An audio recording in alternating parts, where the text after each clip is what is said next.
I'm Brent Holloway representing Last Day of Silence today, and today with me I've got Amory Waters from For Britain. And thank you for speaking to me today, Amory. Not at all. Not at all. Anytime. Well, we've got some questions from the Last Day of Silence group to ask you, but I just wanted to start with, I know you're at Birmingham today, on the weekend, Yeah. and you're doing a talk there. The DFLA and the FLA were doing a couple of marches in Birmingham, Yeah. and we've had over the last couple of months the marches seems to have been growing in support, and even the BBC when they reported on Birmingham, they didn't give a so much a positive review, but it was a more sort of a neutral review. And I wanted to get your thoughts on Birmingham, but also, do you think that attitudes are starting to change in terms of being able to speak out against these sort of issues, or do you still think we have kind of a big problem in that area? Well, I think both, to be honest with you, mate. We have both made progress, and we have a long way to go. I didn't know the BBC was covering us at all, and to my mind, who cares what the BBC say? Um, Look, the British people are waking up. According to a poll last year, 47% of the British people believe that there should be no further immigration from Muslim societies. This is a big wake up call. This is a wake up call. This is like a pretty hardcore position to say that no one, that should be no immigration from Muslim societies. Pretty hardcore position, and it's yet the position of almost half the country. Almost half the country. How can we ignore half the country? And yet the mainstream politicians continue to ignore half the country. I won't. I won't ignore half the country. I think half the country is right. I think there should be no more immigration from Muslim societies. And I don't. I'm not void of human compassion. I understand that these people are suffering, but there is nothing to say that if we bring half the world to Britain, it will suddenly solve their problems. What we need to do is help people from a distance. I've got no problem with that, but we cannot bring half the world into Britain in order to solve the crises of the third world. Britain deserves to stand on its own feet. Britain deserves to remain one of the greatest countries in all of history, and I will stand to make sure it does.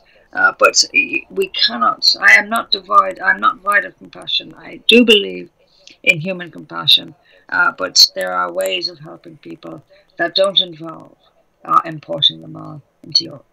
That's my view. Yeah, and with, as you said, we've got this growing support, and I've said 50% want to stop all this immigration, bringing people in and giving immigrants more rights and benefits that our own people aren't getting. You said there's a growing support there, so do you think there's going to be growing support to your party and like-minded parties over the coming years? Absolutely, absolutely. Look, I mean, most people are decent. Most people want a decent alternative. Look, things have changed. We've had 100 years, 100 years or more of Labour, Conservative, Conservative Labour.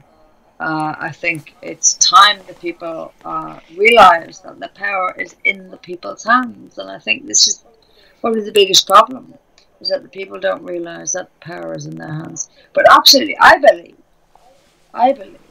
that it's time for change. It's time for difference. It's time to get rid of the Tory Labour hegemony. And I think it's possible. I very much think it's possible.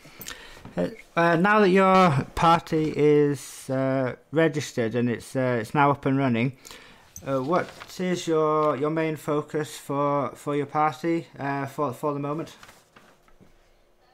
I think there are two main focuses at the moment. I think Brexit is the main one. We have to make sure we get out of the European Union. But I don't believe that even that will save us from the clutches of the European Union. I've said for many years that I believe that we can only escape the European Union when we destroy the European Union. I think it's possible. I think it's more than possible. And if you look back at the last 40, 50 years, if you look back at World War II, for example, it was the British who stepped in to bring down Hitler. And I think it will be the British again who save Europe again.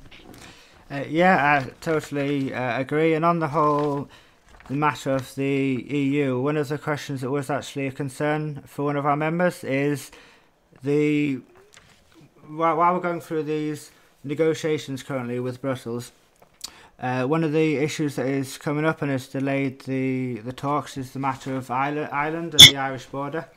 What's your current position on this issue? I must say it's probably the most difficult part of the negotiating process. I mean, what do we do with Northern Ireland? It's very, very difficult. I mean, the Good Friday Agreement ensured a open border between Ireland and Northern Ireland. It's very difficult. It's very difficult because what you've got is that we have a United Kingdom who is desperately trying to control its borders, and we have a United Kingdom desperately seeking to control its borders. And then you have a Republic of Ireland who is opening itself up to at least 1 million migrants between now and 2040. So what do you do? What do you do here? To my mind, Britain will always come first, and I suspect for most British people it will come first. But you've got a problem here. When Southern Ireland is importing 1 million people, what can the UK do with an open border? We've got problems. We've got huge problems. Yeah, and so if you manage to get for Britain into office, would your official standpoint be that you would take a strong stance on the EU and negotiating the Brexit, and would you deliver the Brexit that the British people voted for? I think we should walk away. I think we should call their bluff. I think the European Union is playing games with us, and as far as I'm concerned, we have both the legal ability and the actual ability to walk away now. We shouldn't walk away unnecessarily, but if they're playing games with us, playing tricks on us, then look, let's not let them play the game. Let's play our own game. All I care about is Britain. All I care about is Britain. So if they have games to play, then we'll play them back, as long as it's in the interest of Britain. But you can see they're playing games. And what does that tell you? It tells you about the nature of the European Union. So it essentially says that I and others were right. The European Union is a nightmare. A nightmare. Yeah, and it seems to be that this stance that they're taking, it almost seems as if they're trying to punish Britain for walking away. It seems as if they're trying to deter other member states from leaving. And under Theresa May, who in herself voted Remain, and I personally think we should have had a Leave PM leading these negotiations. But it seems to me that we're not going to get the deal we voted for, and perhaps it's just best to walk away without a deal. Yeah, I agree. I mean, look, at the end of the day, all the UK has to do, legally speaking, is to revoke the 1972 European Communities Act, which brought the UK into the European Union in the first place. I think all that has to happen is to repeal it. But the point is we need to show some strength. We need to show strength. At the moment, the UK is running around like a puppy dog, while the EU calls all the shots. This is unacceptable to me. Unacceptable to me. The UK should be calling the shots and will be calling the shots if they had a bloody leader. But they don't have a leader at the moment. And I can't think of anyone who would replace her. I mean, Theresa May might be the nemesis of Boris, but who would replace her?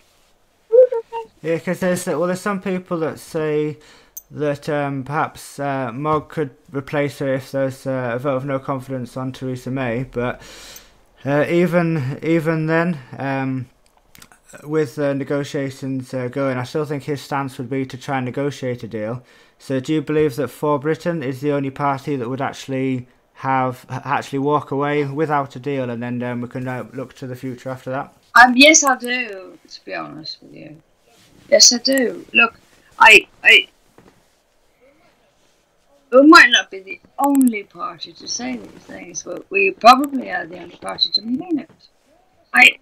None of us came into this. I didn't come into this for some celebrity lifestyle. I came in because I care about this country and I'm sick and tired of the abuse. So yes, I think For Britain is the only party to stand up to this. But it's not the only party who is showing itself. But that's okay. That's okay. And of course, For Britain is it's not only a one policy party. And one of the other issues that a lot of our members have is the NHS. And do you have how would you go about supporting and protecting the NHS, particularly from privatisation as well? Well, I think we need to take all private money out of the NHS. And that's quite I guess, an extraordinary thing to say, because most people don't expect to hear that. But I am very, very pro NHS. I don't like private money inside the NHS. I think most people agree. Most people don't mind their taxes being paid on the NHS, but what they don't like is when big, massive companies like Virgin come in and take over chunks of the NHS, and they have done.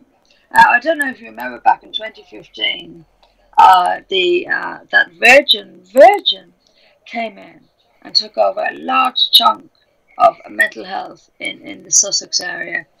I remember those days. I remember campaigning on those days. I was so disgusted, so alienated, and I think a lot of people were so alienated they felt they had nobody to vote for, because this was done by Labour, but it was done by Labour under a Conservative Lib Dem coalition. It was this weird thing. But anyone who believed in the NHS at that moment saw there was no one for them in British politics. I'll tell you what my beliefs are. I think we should save the NHS. There is no doubt in my mind. The NHS is absolutely fundamental to British society. And I also believe on moral grounds that the NHS should continue. But I also believe that the people who pursue this crap against the health service are almost, I don't know, we should put all I want is truth. All I want is truth. And the truth is that no matter how much money you throw at the NHS, we're still going to have problems. There are problems in the health service that nobody will address. There are problems in the health service in terms of hundreds of thousands of people coming in from all over the world in order to get NHS treatment. We have to stop it. I'm not void of compassion, but I'm also a realist, and we cannot keep the whole world. Yeah, of course. It seems to be that the NHS has largely been used as the world's national health service. And I know for myself, whenever I go travelling as standard, I always get travel insurance to cover any medical expenses abroad.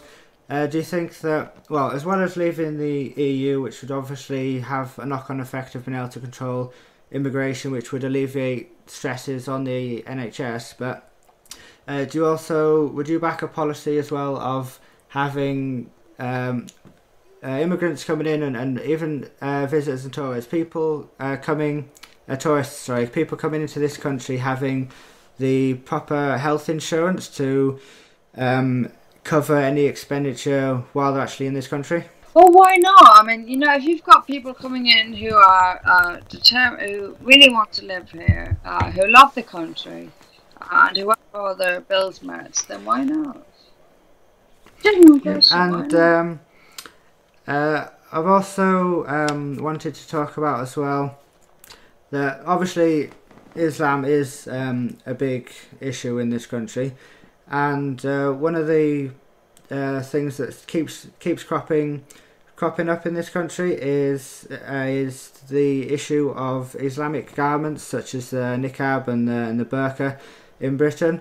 Would you support banning these offensive Islamic garments? Yes, I will. Our for Britain policy is to ban the niqab and the burqa. No question. There's no question here to me. It must be banned. It must be banned. We have banned things for far less serious reasons. We have a security issue here. It must be banned on security grounds. We have a women's rights issue here. We have a equality before the law issue here. There are several reasons to ban the burqa, to ban the niqab, and frankly, I don't know why we haven't already done it.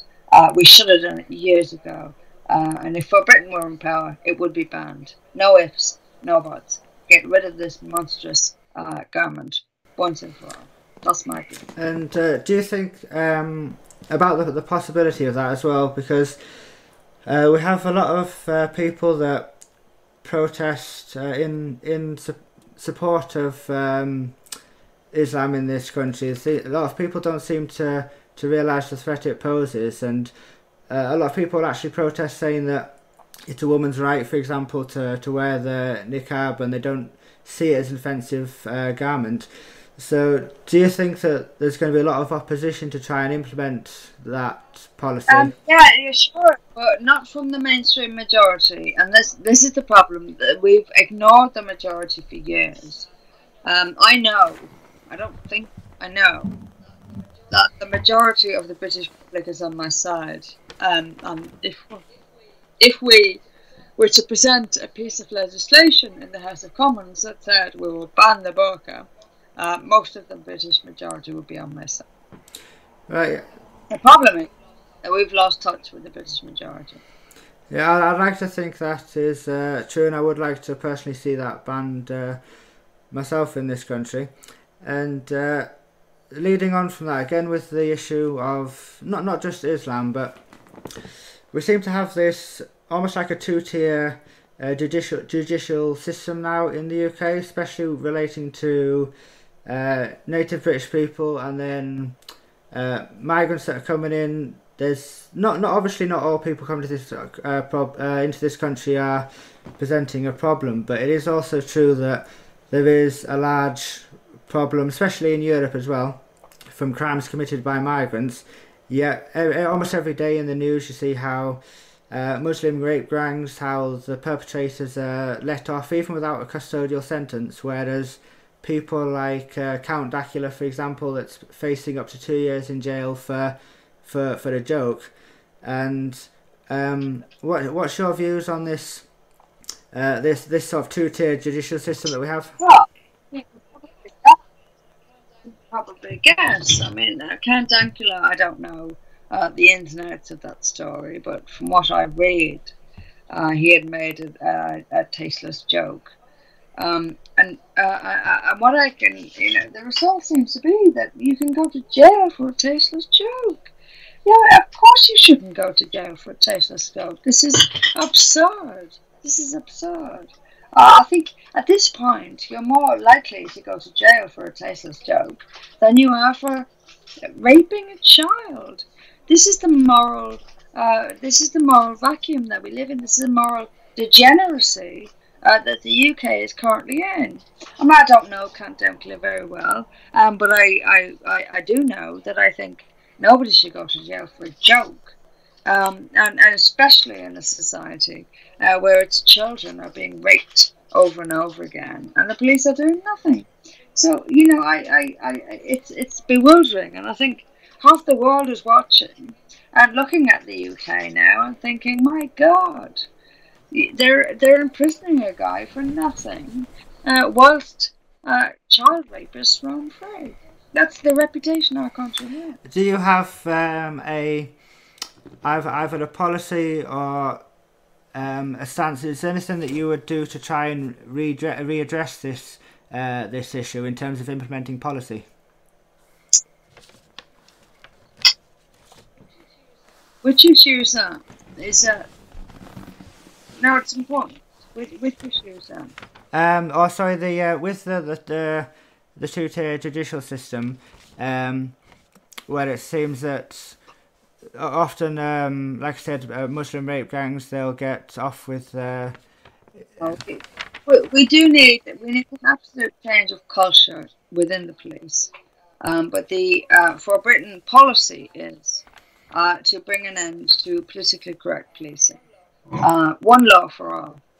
And we need, it sounds unimportant, but actually it's very important. We need to end this superiority complex that some immigrants and immigrant communities have in Britain. They feel they have no reason to obey British law. They must. And the only way we can enforce British law on these issues is to deport the people who breach it.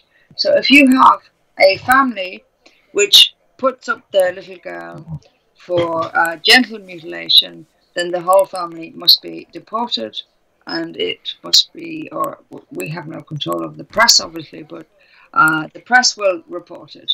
And it is the only punishment that will work. If you have people who've come here from Somalia, and they are going to mutilate their girls, and we're going to say, oh, you mustn't do that. What the hell's going to happen? Nothing. What they're going to do is mutilate their girls here. And until they understand that until you obey our rules, you don't get to live here. Only when we make that clear will it work. Will it work? We need to put our British foot down.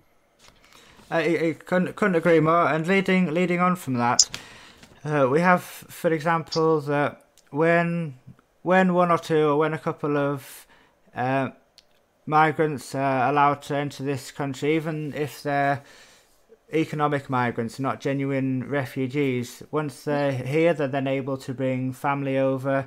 And as well, obviously that was something you'd want to stop, but on the other side of that, I've got a personal friend of mine, for example, that is she was born and raised in the UK. She's a British citizen, but she was then taken over to South Africa and lived for a long time in South Africa.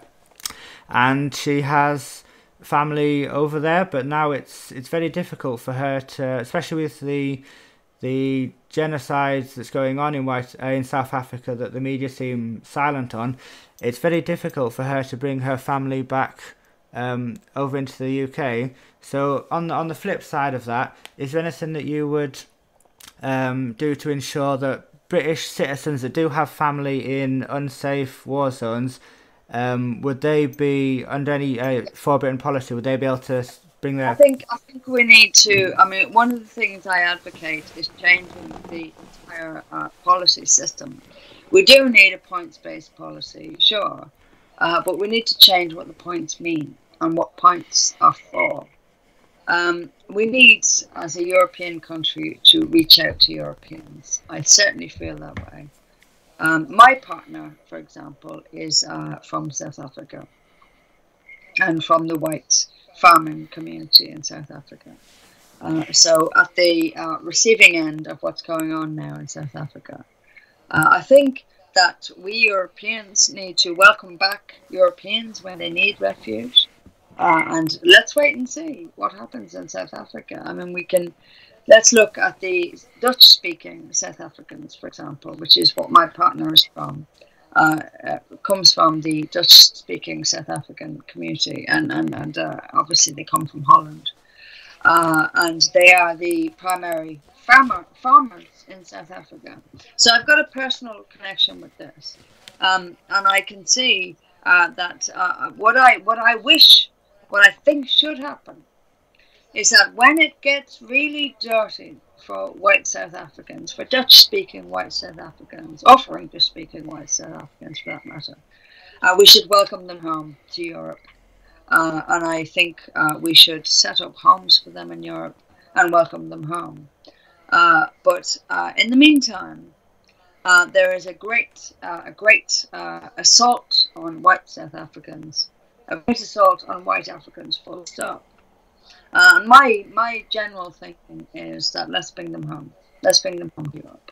That's my thinking. And if you manage to get into office as well, or even just in your capacity as party leader for Britain, is this something that you feel you would try and bring to the public forum, the current genocide going on in South Africa? It wouldn't be a priority. It wouldn't be a priority. Yeah. My priority is British people. Of course, yeah. My priority is the well-being of the British people. But as far as foreign affairs are concerned, then yes, I think it would be a priority. One of my priorities would be to perhaps to speak to Dutch people particularly, because we're talking about Dutch-speaking Europeans. So yes, I would certainly. Of course, my priority is British people. Of course, nothing changes that. But yes, as far as Europe is concerned, I love Europe. I'll always be. I see myself as European, and I don't apologise for that. But I think as Europeans, we need to open our arms to Europeans who are fleeing oppression and violence as they are in South Africa now. And I think that we as white Europeans need to open our arms to fellow white Europeans fleeing oppression. Yes. So and just to quickly follow on from that, from this points-based immigration system that you're talking about, would you then have, for example, certain things, for example, like coming from Islamic countries, would you favour people, like I said, from European war zones or whatever is going on, would you have a system where people that actually share a similar belief system and culture to us would get priority over, for example, someone from Somalia or somewhere like that? Yes, I would. I mean, look, this is very difficult. And, you can't. Any politician with an ounce of honesty will tell you that you can't predict what's going to come.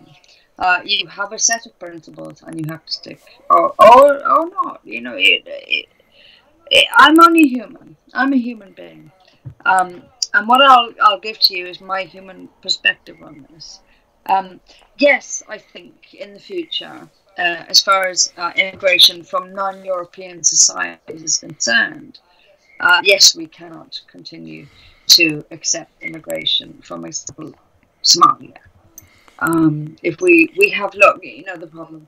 We know what's going on. Look, let's look back. If we have 10, 20 years of history where Somalis have come to Britain and they have continued to mutilate their daughters, they have continued to commit what to them is culturally acceptable, but to us is a massive and serious crime.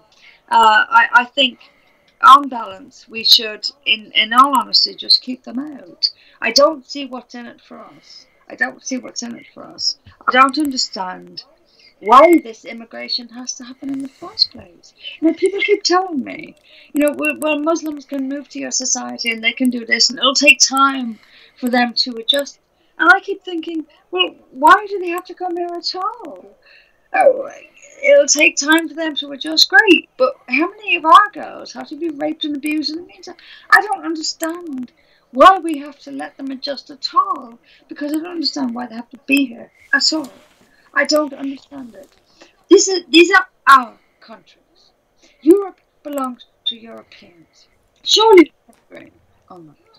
Europe belongs to Europeans. And I am sick and tired of Europeans being told that we are racist and fascist and bigots if we don't appreciate that we are the indigenous people of Europe. We are. Europe, its white people are its indigenous people. Europe is a continent of white indigenous people. And nobody allows us to do that. If you dare to say, I'm white, I'm European, I love being a white European, you find yourself a fascist and a racist. No, it's insane. It's insane. If you go to Africa, no one's going to tell a black African, you're a black African who says, I'm proud to be black, I'm proud to be African. No one's going to argue with him. But if you go to Europe and say, I'm proud to be white, I'm proud to be European, they'll be a racist, bigot, fascist, hate monger. Of course, yeah, something that I find particularly irritating myself, the fact that it doesn't mean that you have anything against any other race or culture by being proud of your own race and culture. I don't hate anyone. I don't hate anyone. I certainly don't hate black people. I don't hate brown people. I don't hate anyone, but I don't hate white people either. And I am saying that in this global world, everyone has a homeland. The black people have a homeland in Africa. Asian people have a homeland in Asia. But if you dare to be a white European and claim your homeland in Europe, then you are racist and a fascist and a bigot. And this is not continuable. I will not allow this to continue. I am saying that white people have every right to our little bit of this planet, as do black people, as do brown people. I don't care. But white people have every right to our little bit of this planet. And that bit of this planet is called Europe. And this is our part of this planet. And I am sick and tired of being told we have no rights. Yeah, I completely agree. And it's something that is shared by the majority of this country, even if they don't always speak out against it. It's something that is shared by the majority. And in terms of looking to this country, obviously you can show empathy towards other countries, but when you look at, we've now got 13,000 veterans on our own streets homeless, and that's just one part of the wider homelessness problem. We've got millions living under the poverty line, having to exist on food handouts, things like that. Is this something, particularly with the homeless and homeless veterans that seem to be abandoned by the current government? Is this something that you would also look to remedy? Absolutely scandalous. It's absolutely scandalous. It's on our list of 10 things that we want to do with this country. The respect for the armed forces is unequivocal to me. These are men and women who have been sent abroad, usually young men, sent abroad, and forced to lie in the dirt in Afghanistan or Iraq or other places. Young men from across, usually the north of England, who have been sent abroad and whose lives mean nothing to the British state, nothing at all. I think their lives must mean something to the British state. Therefore, we must replace the British state, because the British state doesn't give a damn about these young men. They come home with limbs missing. They are treated as nothing. They have no. My priority and the party's priority is that, for example, we restore the military covenant. I don't know if you know what that means, but they restore the military covenant, which means that only the military will only be sent out in defence of the United Kingdom. They should not be sent out for the defence of any other country, but for the defence of the United Kingdom only. Yeah. Second is that when they come home, they must be given priority in terms of housing, in terms of healthcare. It's a non-negotiable to me. These are young guys, young lads, who have given up their teens, their early 20s, the prime of their lives often, to go out and fight for this country. Fight, I mean really fight.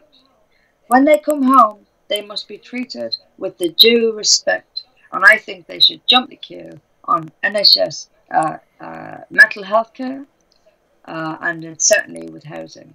And they should be given a home and help NHS counselling or whatever counselling we can afford. But those who return from war zones fighting for the UK must be treated with the utmost respect. Yeah, and even though that is not something that has been evident under our current government, the British people on the majority support armed forces, and I know that the majority of the British people would back that same standpoint. Yes, they would. And yes. I don't know if you're familiar with them. I hope I'm getting the names right, but James Matthews and Aidan James, two veterans that went to fight against ISIS, when they returned to the UK, they're now currently being charged under terrorism offences. Is this something you would also protect our veterans from? Oh, come on! Of course, of course. Look, we're living in a 1984 Orwellian craziness now, where people who are friends of the UK are punished, and people who are enemies of the UK are treated as I don't know what they're certainly elevated. Let me make this clear. If I was Prime Minister of this country, everyone who fights for this country would be honoured. Everyone who fights against this country would be punished. Let me leave it there. Yeah, thank you for that. And I also wanted to bring you onto a little bit onto foreign policy, if that's all right. We have, for example, in the news recently with what's happening with Russia. I'll say straight off the bat that I know Russia is no utopia. There's plenty that, of course, Russia is guilty for, but at the same time, there seems to be this anti-Russia propaganda a lot in the mainstream media, and especially with what's happened recently with the supposed Novichok attack, and even, for example, while the police were still have an ongoing investigation, didn't know all the full details, Theresa May straight away came out very strongly anti-Russian, and I was just wondering what your stance on Russia is, and if you would support a working trading relationship with them. Yeah, I certainly do support a working trading relationship with them. This is all political game playing by Theresa May. It has been for a long time. Not by May herself, but by the British state.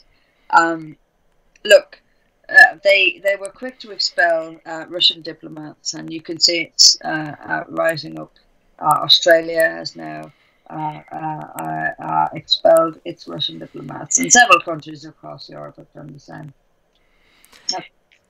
This is political game playing. They are pretending to care about a certain issue, and perhaps they do care about it, but it's nothing.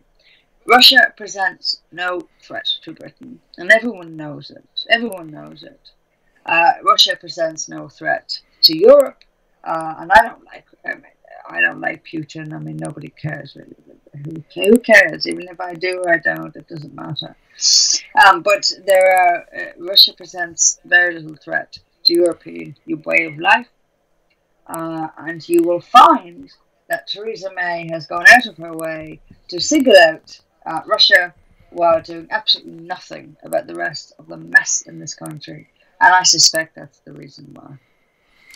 Yeah, and it also, well, this is obviously just conjecture, but it almost seems that with how quickly, for example, the EU was coming out in support of Theresa May and as well expelling diplomats, you could be forgiven for thinking that this was going to play into the narrative that we need to be part of PESCO, need to be part of an EU army, and stay in the EU to protect ourselves from big bad Russia. Whether that is what they're officially doing, you could be forgiven for thinking along those lines. You could be forgiven for that. I think the British government. I don't know whether they are going out of their way to highlight issues that are really not that important. But I do know that they are not highlighting issues that really are important, and not issues that really matter to the British people. Because if you ask the British people, do you care more about the fact that two Russians, as unfortunate as it was, two Russians were poisoned up in a very pleasant, actually, very town, Salisbury, very pleasant town in England. If you were to ask the British, if the British people were asked, do you care who was poisoned in Salisbury, or are you more concerned about the widespread gang rape of working class girls that has been going on for decades?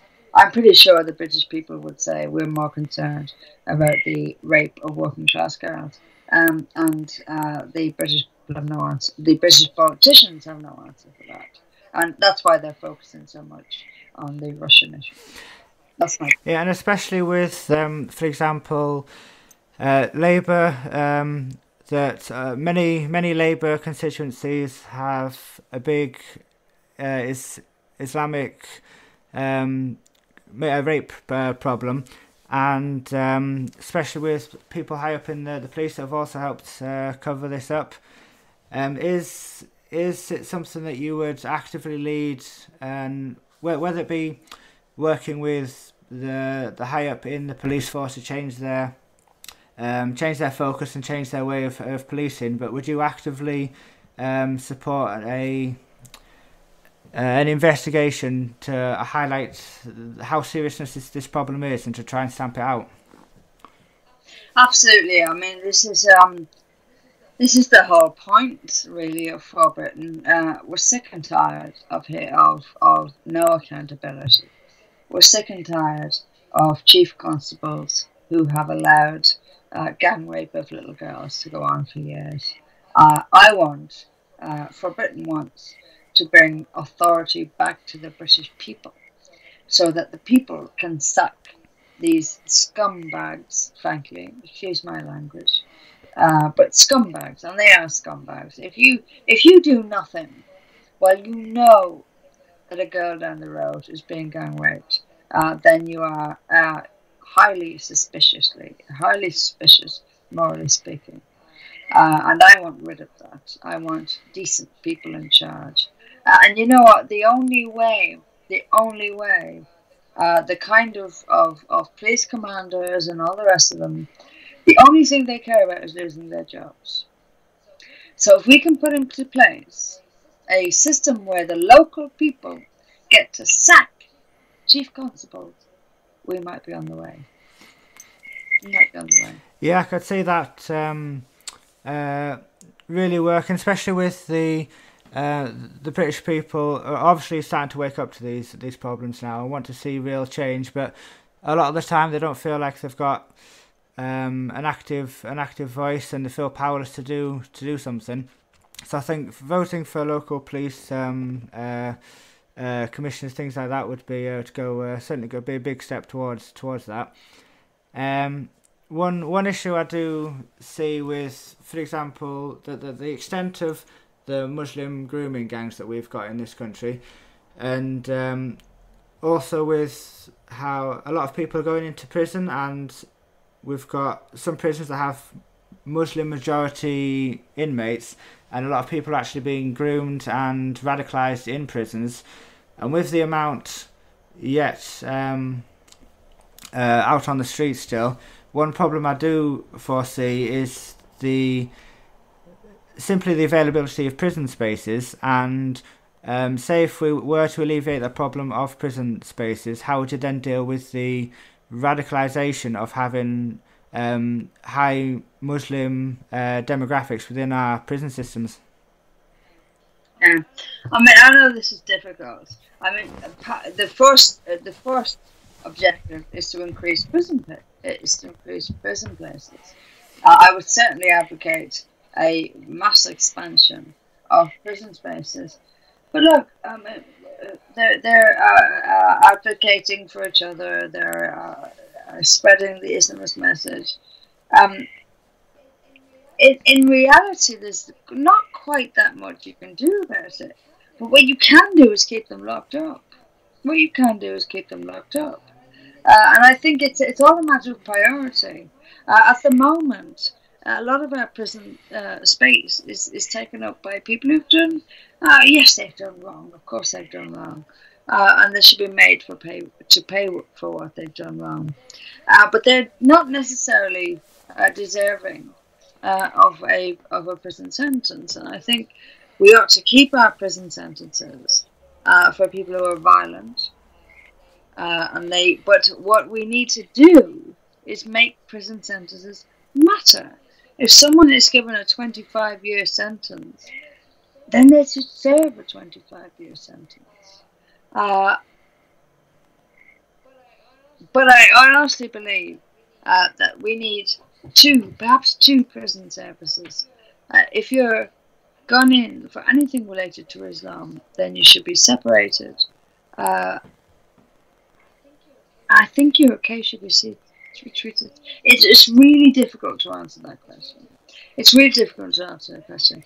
But I am very strict, and I think that people who, I think the 10 or 12 years should be actually increased to 24, 25 years. My dog is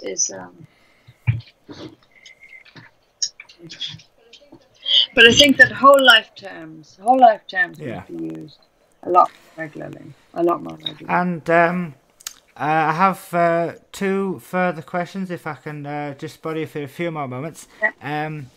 The first is, I know we've talked about a little bit about foreign policy, but there's one certain country that stands out that is a big issue, and a lot of the British public see this as a big issue, and that's the current dealings with Saudi Arabia. Now, recently we've made a deal worth about £65 billion with Saudi Arabia, including a deal for some with BAE Systems. For, I think it was for some Tornado fighter jets. But with this Saudi money, obviously a lot of that's going into furthering the mosques and other elements of Islam that's creeping into this country. And Saudi Arabia itself, obviously, it's with the stance on their human rights abuses, things like that. What would your official policy be on dealing with Saudi Arabia and bringing them to call on their human rights abuses? It's very, very difficult. It's probably the most difficult question you're going to ask me. We live in a world that is set up. We live in a world that many of us deem to accept and say there's no change in this. And the relationship with Saudi Arabia is part of that. I particularly think that we should have no contact with Saudi Arabia. I think most of the world should have no contact with Saudi Arabia. I think if you look back in the late 70s, early 80s, when apartheid South Africa was treated as a pariah because it was racist, and it was, but so was Saudi Arabia. So what I would like to see in an ideal world would be the world rebelling against Saudi Arabia, isolating Saudi Arabia and saying you're a Nazi, fascist, disgusting state and you don't deserve to be treated with any respect. However, that's not going to happen, and we all know this. So, what I would do, if I was British Prime Minister right now, I would make some waves. I would, first of all, object to the presence of Saudi Arabia on a human rights board. This is disgraceful. And there are very few countries with the power and the balls, frankly, to say so. And if I was British Prime Minister, I would make Britain one of the countries with the balls to say so. The influence of Saudi Arabia is not just toxic, but beyond all toxicity that we can even describe. Saudi Arabia is a monster, a real monster, and not just in what it sends out to the world, but what it does to its own people.